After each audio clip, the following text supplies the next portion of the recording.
नमस्कार विद्यार्थियों, मैं रीना शर्मा अपने YouTube चैनल रीना शर्मा जी के स्टडी बेसिक पे आप सबका स्वागत करती हूँ। आज हम बढ़ते हैं हमारे एक और अध्याय व्याकरण के एक और अध्याय पद परिचय, जिसका नाम है। आप लोगों की बहुत डिमांड आ रही थी कि पद परिचय का मैं एक वीडियो आपके लिए बनाऊं, तो मैं बेटा एग्ज़ाम टाइम में आपके लिए वीडियोस बना रही हूँ। तो मैं बहुत शॉर्ट वीडियो बना रही हूँ, बिल्कुल फ्लो चार्ट दिखाते हुए, कि जिससे आपका एक क्विक रिवीजन हो सके। तो पद परिचय की बात करते हैं आज हम। पद कहते किसे हैं, पहले आप ये समझिए। वाक्यों में जो शब्द प्रयुक्त होते हैं, कोई भी वाक्य है, जैसे राम बाजार जाता है, तो राम बाजार जाता है। वाक्य में जो शब्द प्रयुक्ति है, जो प्रयोग में आए हैं शब्द, वो सब क्या है, वाक्य के पद है। इन्हें पद कहा जाता है। अब हम इन्हीं पदों का व्याकरणिक परिचय यहाँ पे करेंगे। व्याकरणिक परिचय दो आधार पे दिया जाता है, एक होता है विकारी और एक होता है अविकारी, जिसे हम अव्यय पद भी कहते हैं। विकारी पद में कौन कौन से पद आते हैं, इसके अंतर्गत हमको संज्ञा, सर्वनाम, क्रिया और विशेषण पढ़ना होगा। और अविकारी पदों की ओर हम जाते हैं तो इसमें हमको क्रिया विशेषण, जो कि हम पढ़ चुके हैं, समुच्चय बोधक, संबंध बोधक, विस्मयादि बोधक और निपात। आपने जब वाक्य भेद पढ़ा था उस वक्त हमने क्रिया विशेषण अच्छे से पढ़ लिया था, और मैंने आपसे कहा भी था कि अगर इससे संबंधित आपको पूरा वीडियो चाहिए तो आप मुझे कमेंट बॉक्स में डालिए। मेरा प्रयास रहेगा कि आपके लिए मैं वीडियो बना पाऊँ। तो विकारी शब्द याद रखिएगा, संज्ञा, सर्वनाम, क्रिया विशेषण, और अविकारी शब्द में क्रिया विशेषण, समुच्चय बोधक, संबंध बोधक, विस्मयादि बोधक और निपात। अब हम बात करते हैं ये सब चीजें होती क्या है। तो बेटा वैसे तो पद परिचय अपने आप में ही एक इतना लेंथी टॉपिक है, इसमें आपके पूरा 6 to 8 ग्रामर आती है, संज्ञा से लेकर के, और आप पूरी ग्रामर का परिचय करते हैं। जैसे कोई हमसे हमारा परिचय पूछे तो हम अपना नाम, माता का नाम, पिता का नाम, कहाँ रहते हैं, क्वालिफिकेशन और बहुत सारी चीजें हम अपने परिचय में बताते हैं। तो इसी प्रकार से पदों के परिचय में हम सबसे पहले पद का परिचय जब करते हैं तो सबसे छोटी इकाई, व्याकरण की जो सबसे छोटी इकाई है संज्ञा, संज्ञा की हम बात करते हैं। संज्ञा कहते किसे हैं, तो किसी व्यक्ति, प्राणी, वस्तु या भाव नाम आदि को संज्ञा कहते हैं। अब संज्ञा के भेद कितने होते हैं, बेटा प्रयास रहेगा वीडियो छोटी बनाने का, लेकिन ये जो पद परिचय है मैंने आपको बताया कि ये अपने आप में ही बहुत बड़ा टॉपिक है। तो ये फ्लो चार्ट्स मैंने यहाँ दिए हुए हैं, ये फ्लो चार्ट आप एक बार जरूर देख लेना, और इनका आप प्रिंट आउट ले लीजिएगा मेरे टेलीग्राम लिंक से। बहुत अच्छे फ्लो चार्ट है, आपके लिए बहुत उपयोगी रहेंगे। तो व्यक्तिवाचक संज्ञा मतलब इसमें किसी व्यक्ति विशेष या स्थान या किसी विशेष प्राणी का नाम लिया गया हो, उसे व्यक्तिवाचक संज्ञा कहते हैं। जैसे राम, मोहन, सीता, राघव, ये व्यक्ति विशेष के नाम है। प्राणियों के नाम की हम बात करें तो जैसे कामधेनु गाय है, सोना हिरनी है, एरावत हाथी है, इस प्रकार से। स्थान की बात करें तो जयपुर है, दिल्ली है, जापान है, लंदन है, इस प्रकार से स्थान की बात। और इसके अलावा हम ग्रंथ और नदियों की बात, जैसे रामचरितमानस, कावेरी, गंगा, ठीक है। तो ये हमारे व्यक्तिवाचक संज्ञा हो गए। जाति की हम बात करते हैं तो मतलब समूह का बोध कराती है, पूरे समुदाय, पूरे जाति का बोध जिसमें कराया जाता है वो जातिवाचक संज्ञा होती है। इसको हम दो भेदों में बांट सकते हैं, समूहवाचक और द्रव्यवाचक। समूहवाचक में जैसे मनुष्य, तो इसमें सारे मनुष्य आ जाते हैं। पशु, सारे पशु आ गए। लड़का शब्द, इसमें सारे लड़के आ गए। फूल, सभी प्रकार के फूल आ गए। उसी प्रकार से द्रव्यवाचक में इसमें जिनका नाप तोल किया जाता है, सोना, चांदी, लोहा, चीनी, तेल, इस प्रकार के जो नाम आते हैं वो सब द्रव्यवाचक में आते हैं। भाववाचक संज्ञा की हम बात करते हैं तो किसी व्यक्ति या वस्तु के गुण, दोष, धर्म, स्वभाव, अवस्था और भाव का बोध कराते हैं, उसे भाववाचक संज्ञा कहते हैं। बेटा फ्लो चार्ट बनाया हुआ है, बड़ा प्यारा फ्लो चार्ट है, आप इसे पढ़िएगा जरूर। जैसे सुंदरता, ईर्ष्या, बुढ़ापा, मित्रता, शत्रुता, भय, क्रोध, ये सब क्या है? भाववाचक संज्ञा की पार्ट है। संज्ञा, इससे ज्यादा मैं संज्ञा पे टाइम नहीं दूंगी आपको, क्योंकि संज्ञा बेटा ये इतना बहुत ज्यादा लेंदी टॉपिक है। मेरा 2 घंटे में ही टॉपिक कवर नहीं होगा अगर मैं बहुत ज्यादा लेंदी बनाने लगी तो। अब हम कारक की बात करते हैं। कारक चिन्ह और कारक आप जानते ही हो। कर्ता ने कर्म को कर्ण से संप्रदान के लिए, अपादान से अलग, संबंध का की, रारेरी, अधिकरण में, पर पे, और संबोधन। तो संबोधन में तो इतना कुछ नहीं आता, लेकिन बाकी कारक आप देखिए। कर्ता मतलब कोई भी कार्य जिसके द्वारा संपन्न किया जाता है वो कर्ता कारक कहलाता है। जैसे माता जी ने खाना बनाया, तो इसके साथ कर्ता ने पर सर्ग जुड़ा हुआ है, ठीक है, तो कर्ता कारक हो गया। कर्म को, तो कर्म जो है वह फल खाती है। तो इसमें कल हमने एक वीडियो देखी थी वाच्य वाली, और इसमें हमने क्रिया से उसका कर्म पूछना सीखा था। किस प्रकार से पूछते हैं कि क्रिया से क्या और किसको का प्रश्न पूछ लो, अगर उत्तर आता है, प्रश्न सही बनता है, उत्तर आ जाता है, तो वह हमारा क्या होगा? कर्म होगा। अपादान अलग होने का भाव प्रकट करता है, अपादान से अलग। संबंध, ये संबंध बताता है, ठीक है। संज्ञा और सर्वनाम के जिस रूप से संबंध प्रकट हो, जैसे राम का घर मेरे घर के पास है, तो का घर, इस प्रकार से संबंध कारक हो जाएगा। अधिकरण, जिस स्थान पर क्रिया संपन्न हो, जिससे क्रिया के स्थान और काल का पता चले, वास्तविक आधार पता चले, वहां पर अधिकरण। और इसके विभक्ति चिन्ह क्या होते हैं? में, पर, पे। संबोधन, किसी को बुलाने के लिए, हे, अरे, हो, इस प्रकार से हमारा कारक खत्म होता है। इसका मैंने पीडीएफ डाल रखा है, देखिए बेटा, फ्लो चार्ट, बड़ा ही प्यारा फ्लो चार्ट है इसका, आप पढ़िएगा जरूर। अब हमने संज्ञा पढ़ी, कारक पढ़ लिया, अब हम बात करते हैं सर्वनाम, क्योंकि थोड़ा थोड़ा टाइम हमें पूरी ग्रामर को देना पड़ेगा, जब जाकर हमारा ये टॉपिक पूरा होता है। सर्वनाम की बात करते हैं। सर्वनाम के कितने भेद होते हैं? सर्वनाम के 6 भेद होते हैं। सर्वनाम कहते किसे हैं? वे शब्द जो संज्ञा के स्थान पर प्रयुक्त होते हैं उन्हें सर्वनाम कहते हैं। अच्छा, सर्वनाम का प्रयोग करते क्यों है? तो बार बार संज्ञा के रिपीटेशन को रोकने के लिए हम सर्वनाम का प्रयोग करते हैं।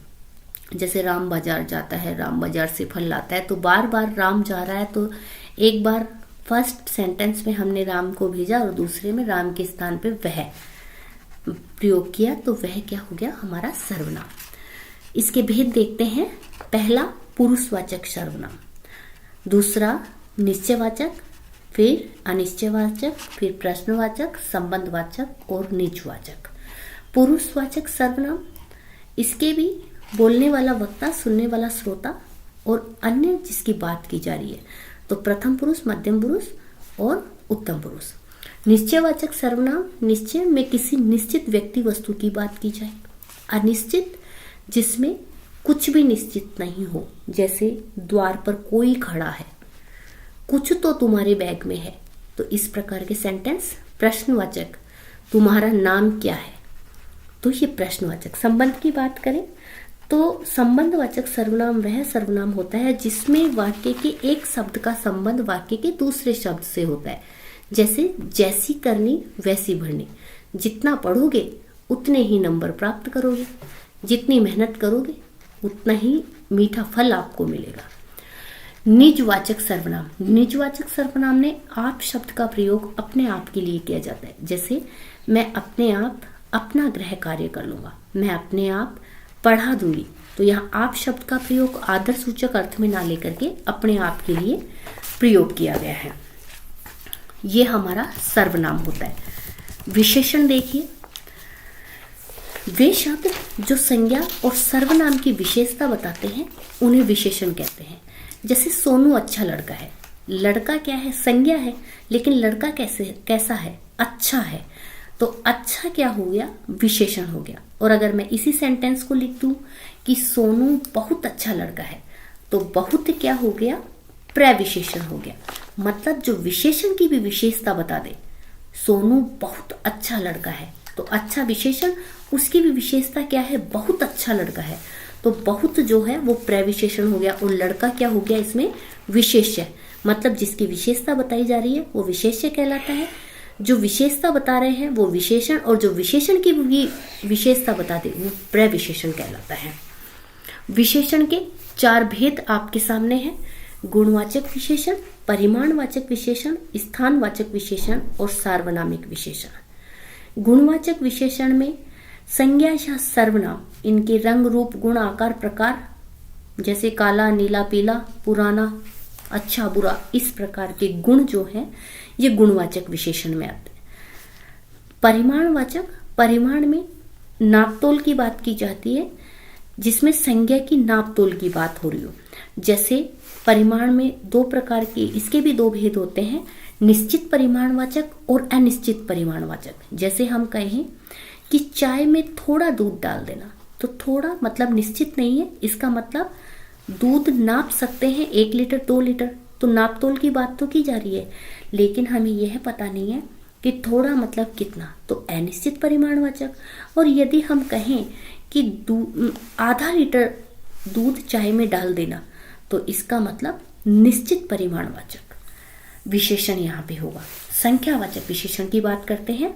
संज्ञा या सर्वनाम की संख्या संख्या संबंधी जो विशेषता है उसका बोध कराए। जैसे कक्षा में 10 लड़के और 10 लड़कियां बैठी है, तो ये हमारा संख्यावाचक विशेषण हो गया। लेकिन इसके भी 2 भेद होते हैं, निश्चित संख्या और अनिश्चित संख्या। जैसे निश्चित संख्यावाचक विशेषण, कक्षा में 10 लड़के और 10 लड़कियां हैं, फिक्स है। लेकिन अनिश्चित की बात जहां हम करें तो कक्षा में कुछ लड़के और कुछ लड़कियां बैठी हैं, तो अनिश्चित संख्यावाचक विशेषण यहाँ पे होगा। सार्वनामिक बहुत ही इंपॉर्टेंट विशेषण है, जो सर्वनाम शब्द संज्ञा से पहले लगकर विशेषण का काम करे। मतलब संज्ञा से जस्ट पहले यदि कोई सर्वनाम शब्द आ जाता है तो वह सार्वनामिक संकेतवाचक विशेषण कहलाता है। जैसे यह घर, यह घर, घर क्या है, संज्ञा है, और इसके तुरंत पहले सर्वनाम लगा हुआ है यह घर, तो ये क्या है, सार्वनामिक। यह पुस्तक मेरी है, तो यह पुस्तक, पुस्तक क्या है, संज्ञा है, तो पुस्तक से जस्ट पहले सर्वनाम शब्द लगा है, तो इसे हम कहेंगे सार्वनामिक विशेषण। इसे दूसरे अर्थों में हम संकेतवाचक विशेषण भी कह सकते हैं। अगली स्लाइड की ओर बढ़ते हैं। देखिए, सर्वनाम और सार्वनामिक विशेषण में अंतर क्या है, बहुत ही इंपॉर्टेंट बात है, और मैं वैसे भी आपको बीच में बता ही चुकी हूँ। शॉर्ट ट्रिक इसका यही है, हम अक्सर कंफ्यूज हो जाते हैं, लेकिन संज्ञा से तुरंत पहले कोई सर्वनाम लगता है तो वह सार्वनामिक विशेषण कहलाता है। देखिए, सर्वनाम जो शब्द संज्ञा के स्थान पर लगाए जाते हैं, संज्ञा के स्थान पर, वह तो क्या कहलाते हैं, सर्वनाम कहलाते हैं। जैसे वह जा रहा है, तो यहाँ पे संज्ञा हमें पता नहीं कौन जा रहा है, वह जा रहा है, मतलब संज्ञा के स्थान पर है। राम जा रहा है, वह फल ला रहा है, तो संज्ञा के स्थान पर यह वह का प्रयोग हो रहा है। लेकिन सार्वनामिक विशेषण जो सब संज्ञा से पहले लगकर विशेषण का कार्य करते हैं, जैसे वह लड़का जा रहा है, तो लड़का क्या है, संज्ञा है, उससे जस्ट पहले सर्वनाम आ गया, तो यह हो गया हमारा सार्वनामिक विशेषण। फिर हम बात करते हैं निश्चयात्मक सर्वनाम और सार्वनामिक विशेषण में अंतर। निश्चयात्मक सर्वनाम में देखिए, किसी व्यक्ति, प्राणी, वस्तु, घटना का निश्चितता का बोध कराए। जैसे यह मोहन की पुस्तक है, निश्चित है यह मोहन की पुस्तक है। वह शीला का घर है, ये निश्चयवाचक सर्वनाम। लेकिन सार्वनामिक विशेषण देखिए, व्यक्ति, प्राणी, वस्तु की विशेषता का बोध कराने वाला सार्वनामिक विशेषण। जैसे यह पुस्तक मोहन की है, यह पुस्तक मोहन की है। वह घर शीला का है, देखिए हमने देखा कि वह शीला का घर है, वह शीला का घर है और वह घर शीला का है। दोनों में अंतर है, और ये अंतर हम किससे समझेंगे, जब हम इसका दूसरा नाम याद रखेंगे, संकेतवाचक विशेषण। फिर नेक्स्ट हम बात करते हैं क्रिया की। क्रिया हम हमारे वाच्य वाले टॉपिक में कर चुके हैं, फिर भी मैं आपको थोड़ा सा बताऊंगी जरूर। क्रिया किसे कहते हैं, किसी भी कार्य का करना या होना क्या कहलाता है, क्रिया कहलाता है। क्रिया के हमने कल 2 भेद जाने थे, यहाँ भी मैंने फ्लो चार्ट दिया है, देखो आपके लिए, सकर्मक और अकर्मक क्रिया। सकर्मक मतलब कर्म का साथ होना, नाम से ही पता चल रहा है, और अकर्मक मतलब जिसमें कर्म ना हो। सकर्मक कर्म जिसमें हो और अकर्मक जिसमें कर्म ना हो।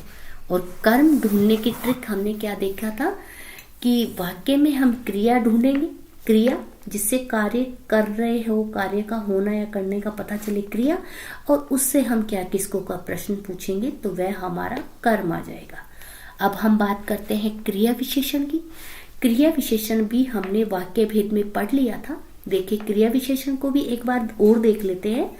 क्रिया की विशेषता प्रकट करने वाले शब्द क्रिया विशेषण कहलाते हैं। जैसे राम धीरे धीरे चलता है, चलता है लेकिन कैसे, धीरे धीरे, ये उसकी विशेषता है।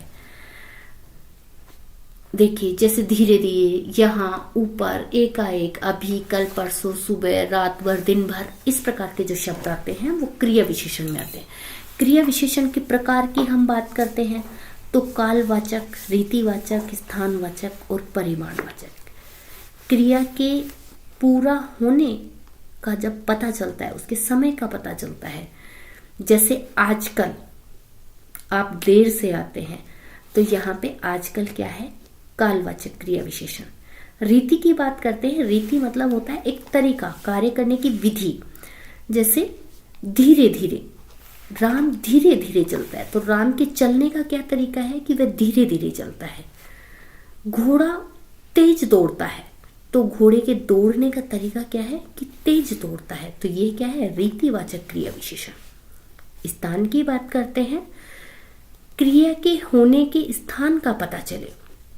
जैसे मेरे घर के पास ही सुपरमार्केट है तो घर के पास, ये क्या है, स्थानवाचक क्रिया विशेषण।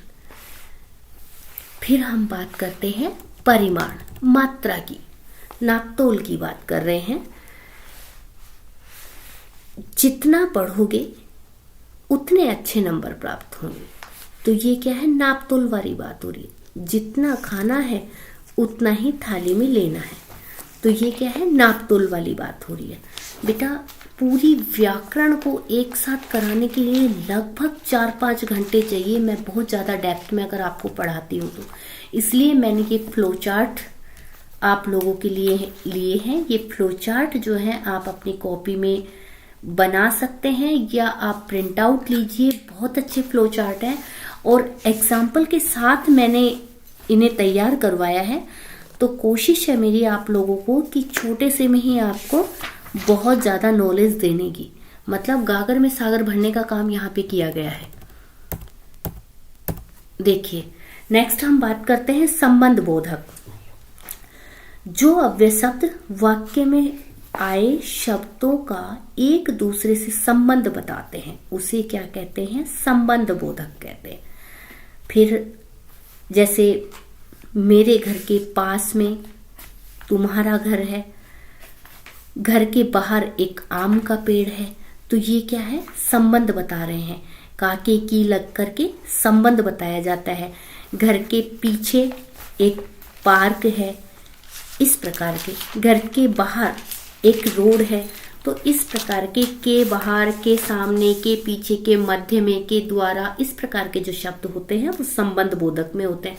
बेटा बहुत शॉर्ट में बनाए हैं, लेकिन आप एक रीडिंग करोगे, मेरा वीडियो सुनोगे, श्योरली आपको समझ में आ जाएगा। समुच्चय बोधक की बात करते हैं। जो अव्यय दो शब्दों या वाक्यों को जोड़े उन्हें समुच्चय बोधक कहते हैं। जैसे कि हमने वाक्य भेद में भी पढ़ा है कि राम ने खाना खाया और वह सो गया, तो और शब्द क्या है, समुच्चय बोधक। और मैंने यहाँ पे दिया भी है, इसलिए, और, किंतु, परंतु, अथवा, लेकिन, अपितु, यद्यपि, जो, त्यों, इस प्रकार के शब्द कौन से कहलाते हैं, समुच्चय बोधक शब्द कहलाते हैं। अब हम बात करते हैं विस्मयादि बोधक। इसमें हर्ष, शोक, घृणा, इनका भाव जो उत्पन्न करते हैं, इनके भावों का जो बोध कराते हैं वो विस्मयादि बोधक। जैसे अरे तुम तो अभी आ गए, तो अरे क्या है, विस्मयादि बोधक। उफ कितनी तेज गर्मी है, तो ये क्या है, विस्मयादि बोधक शब्द है। निपात, वेरी इंपॉर्टेंट। निपात बल प्रदायक होता है, मतलब जो अव्यय है विकारी शब्द किसी शब्द के साथ लगकर उससे विशेष प्रकार का बल भर देते हैं, उसे क्या कहते हैं? निपात कहते हैं। जैसे मुझे तो एक सेंटेंस में बोल रही हूं बेटा, ध्यान से सुनना।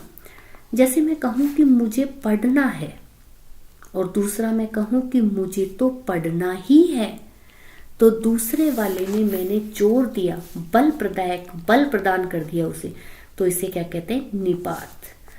जैसे तुमने तो नाम का ही काम किया है और दूसरा मैं कहूं तुमने तो सिर्फ नाम का काम किया है, मतलब बल प्रदान कर दिया किसी भी चीज को।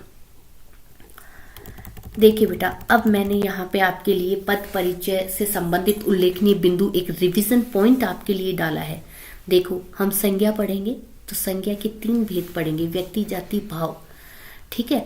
उसके बाद हम लिंग पढ़ेंगे। लिंग आपको पता ही है, पुल्लिंग और स्त्रीलिंग आप जानते ही है, तो जैसे ही आप सेंटेंस देखेंगे आपको पता चल जाएगा पुल्लिंग स्त्रीलिंग। लेकिन हाँ, एक बात ध्यान रखिएगा कि जैसे अगला पॉइंट है मेरा वचन, एक वचन और बहुवचन। जैसे वे आदमी अच्छे हैं और वो आदमी अच्छा है, तो आप ये पढ़कर पता लगाइए कि आदर सूचक अर्थ में तो नहीं लिया जा रहा वे को, वे आदमी अच्छा है और वे आदमी अच्छे हैं, ठीक है ना। तो दोनों में बहुत अंतर है। अंडरलाइन कहाँ हो रही है? अंडरलाइन का ध्यान रखते हुए आप एक वचन और बहुवचन बताएंगे। स्त्रीलिंग पुल्लिंग बहुत ही सिंपल है, लेकिन आप ध्यान रखिए कि कई बार जैसे शब्द लिए जाते हैं बहुवचन के किसी के आदर सूचक अर्थ में भी। जैसे अध्यापक आए हैं और अध्यापक आया है, तो ये हमारा जो दूसरा सेंटेंस होगा ये गलत होगा। आदर सूचक अर्थ में हम बहुवचन का प्रयोग करते हैं। कारक शब्द आपके सामने दिए हुए हैं। सर्वनाम देखिए, पूरे यहाँ 6 सर्वनाम आपके लिए लिखे गए हैं। पुरुषवाचक, निश्चयवाचक, अनिश्चय, प्रश्न, संबंध और निजवाचक सर्वनाम। फिर उसके बाद हमने यहाँ लिंग, पुल्लिंग, स्त्रीलिंग, वचन में एक वचन, बहुवचन और यहाँ पे कारक। फिर हमने यहाँ विशेषण का एक छोटा सा क्विक रिवीजन के लिए फ्लो चार्ट दिया है। विशेषण, इसके भेद, गुणवाचक, परिमाणवाचक, संख्यावाचक और सार्वनामिक, इनकी डिटेल मैंने ऊपर दी है। यहाँ पे फटाफट से फ्लो चार्ट दिया है। फिर हमने यहाँ पे वापस वही इसके लिंग वचन कि किसके साथ में क्या आ रहा है, आम मीठा है, ककड़ी कड़वी है, इस प्रकार से, ठीक है। तो किसके साथ में क्या आ रहा है, उसके साथ विशेषण मतलब लिंग वचन देखते हुए, एक वचन बहुवचन देखते हुए हम विशेषण डिसाइड करेंगे कि विशेषण कौन सा है। फिर हम क्रिया की बात करते हैं, आकर्मक सकर्मक क्रिया। इसमें भी सेम वही कि कर्ता के साथ कौन सी क्रिया प्रयुक्त हो रही है। जैसे पुस्तक पढ़ी जाती है और आम खाता है, तो आप देख रहे हैं कि कहीं पे कर्म आ रहा है, कहीं पे कर्म नहीं आ रहा है, कहीं पे कर्म क्रिया के अनुसार बदल रहा है और कहीं पे कर्ता के अनुसार बदल रहा है। फिर काल, इंपॉर्टेंट टॉपिक काल। काल जैसे राम गया था, गया था पे अंडरलाइन, पास्ट की बात हो रही है। जाएगा, फ्यूचर की बात हो रही है, भविष्य की बात हो रही है। और जा रहा है, वर्तमान की बात हो रही है। और काम जो है कंटिन्यूअसली हो रहा है, काम पूरा हुआ नहीं है, तो यहाँ पे अपूर्ण, ठीक है।